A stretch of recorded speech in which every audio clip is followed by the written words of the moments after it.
He does not announce himself. He simply walks out of Isfahan, one eye, 70,000 behind him, and the world already broken by hunger, waiting to believe. First he will claim to be a prophet. Then he will claim to be your Lord. And when you finally see through him, he will show you paradise. But that paradise is fire. Welcome back to the Divine Islamica, viewers. Everything that was described in the first three scenes, famine, weakness, division, war, conquest, all of this was preparation for one moment. That moment when a person will walk on the earth and call himself Lord. Prophet Muhammad, peace and blessings be upon him, said that from the creation of Adam, peace be upon him until the day of judgment, there is no trial greater than Dajjal. This was said not once but again and again. Every messenger warned his nation. And now that time has come when this warned trial will emerge from its chains and move toward the world. The first question is this: where will Dajjal emerge from? In a hadith, two places are mentioned, and both need to be understood. According to a hadith, Dajjal will emerge from the east, from a place called Khorasan. In another narration, Prophet Muhammad, peace and blessings be upon him, said, Dajjal will emerge from among the Jews of Isfahan. With him will be 70,000 people who will have worn tihai, meaning a special kind of shawl. The scholars of hadith reconciled these two narrations in this way. The actual release of Dajjal, or his initial support base, will begin from the region of Isfahan, and his general direction will be the east, meaning the region of Khorasan.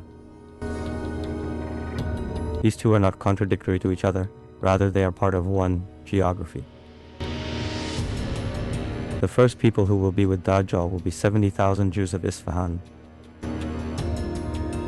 It has been narrated that they will be in special clothing, tihai, which was a special kind of shawl or garment.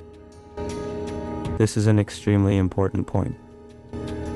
These 70,000 people will not be coincidental. These will be people who for generations will have held a particular belief that their Messiah will come. And when Dajjal emerges, he will seem to be the answer to that belief. What they wanted would be before them. Here, a necessary clarification: this narration is not against any nation. It is specifically about those people who will follow a false claimant. In every nation, there are such people who consider falsehood to be truth. The same will happen here. When Dajjal emerges from his prison, he will be free for the first time. The chains which bound him will end. He will stand. He will walk. And the first thing he will do is that he will test his power. Because he knows that he has been given limited time, and he does not want to waste even 1 second. According to narration, the speed of Dajjal will not be that of an ordinary human. It is said in a hadith that he will walk on the earth as the wind drives the cloud, meaning his speed will be extraordinary. He will move from one place to another so fast that people will think he is present everywhere. In a hadith, mention comes of Dajjal's mount, a mule or a large animal. In one narration, it has been said that the step of his mount will be so large that it will cover the earth as far as the eye can see.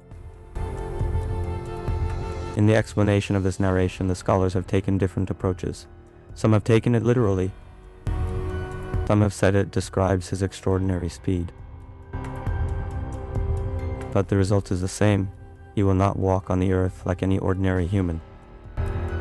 From the hadith, a broad outline of Dajjal's journey is obtained. He will emerge from the east and go to every part of the world, but there are some places specifically mentioned in his route. First thing, He will enter every city and every region except 2 places. Hadith mentions that Makkah and Madinah, Dajjal cannot enter these 2. At every path of these 2 angels will be standing in rows. This is an extremely important point. No other place in the world will have this protection, only these 2 cities. Therefore, during the trial of these 3 years, the turning of believers toward Makkah or Madinah will also be a strategic decision, not merely spiritual. Dajjal will surely come near Medina. He cannot enter inside, but he will come close. And when he comes near Medina, a strange incident will happen. It has been narrated that Medina will shake 3 times, as a result of which every hypocrite and disbeliever will come out, and Medina will expel them just as a furnace expels the impurity of iron. Meaning Medina itself will go through a natural filtering process. Whoever is inside will truly be a believer. Whoever comes out will either have been a hypocrite or one who is going to fall into the trial of Dajjal. And coming out, he will go straight toward Dajjal. When Dajjal appears in public for the first time, he will not make his claim directly. He will gradually escalate. First, he will say, "I am a messenger." Then he will say, "I am your Lord." According to a hadith, Dajjal will emerge and first claim that he is a messenger. Then he will say that he is Lord. This gradual escalation is psychological. Once someone accepts another as messenger, it becomes difficult to stop the claim of lordship. Step by step, manipulation. This will be his style. Dajjal will not have only words. He will have demonstrations. He will try to prove his claim, and those demonstrations will be so convincing that those who are not already spiritually prepared will break. In the hadith, 3 major trials of Dajjal have been described. In this scene we give their introduction. Detail will be for the next scene. The first trial, paradise and hell. It is narrated that with him will be water and fire. What will appear to people as water will actually be fire. And what will appear to people as fire will actually be cool, sweet water. This will be an inverted reality. What is seen will not be. What is not seen will be. And after 3 years of hunger and thirst, when a person sees water, he will not think. He will simply go. The second trial, bringing to life. He will bring dead people, or those who appear dead, to life. He will specifically cut a person into 2 pieces and then join him. He will walk. People will see. And they will say, "Who can do this except Lord?" The third trial, treasure and crop. He will command the earth to grow treasure, and it will grow. He will command the sky to rain, and it will rain. Whoever follows him, his land will be lush and green. Whoever refuses will remain hungry. The companions asked, "O Prophet Muhammad, peace and blessings be upon him, how long will he remain on the earth?" He, peace and blessings be upon him, said, 40 days. But the first day will be like a year. The second day will be like a month. The third day will be like a week. The remaining days will be like ordinary days. The companions asked, "O Prophet Muhammad, peace and blessings be upon him, on the day whose length is like a year, will only 1 day's prayer be sufficient?" He, peace and blessings be upon him, said, "No, you estimate the time and offer prayer." This first day, which will be like a year, will be an extremely unsettling reality. Consider, you wake up in the morning, the sun rises. After hours, it does not set. and it does not set. In one day, an entire year passes. What is the wisdom in this? Different scholars have given different explanations. But one clear aspect is this. This distortion of time will create unusual psychological pressure inside people. Normal reference points will end. People will be disoriented. And a disoriented person is an easy target.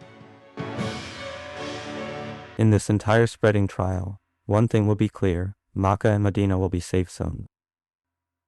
Those who are there, Dajjal cannot directly affect them. But it is also necessary to understand that merely geography will not be enough. Remaining in Medina, physical presence, will give protection only to those who are from among the established believers there. Whoever comes out will be before Dajjal. In a hadith, mention comes of some specific places which will come in Dajjal's journey, and which will be covered in detail in scenes 6 and 7. But the broad picture is this. He will begin from the east. He will move toward Iraq, right? He will go toward Syria. He will also go to the remaining parts of the world.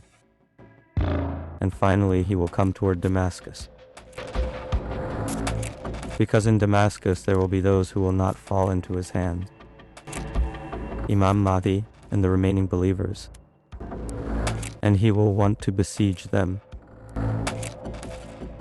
But the story of Damascus and what will happen there needs a separate scene. Dajjal has emerged from Isfahan with an army of 70,000, traveling on the earth like clouds.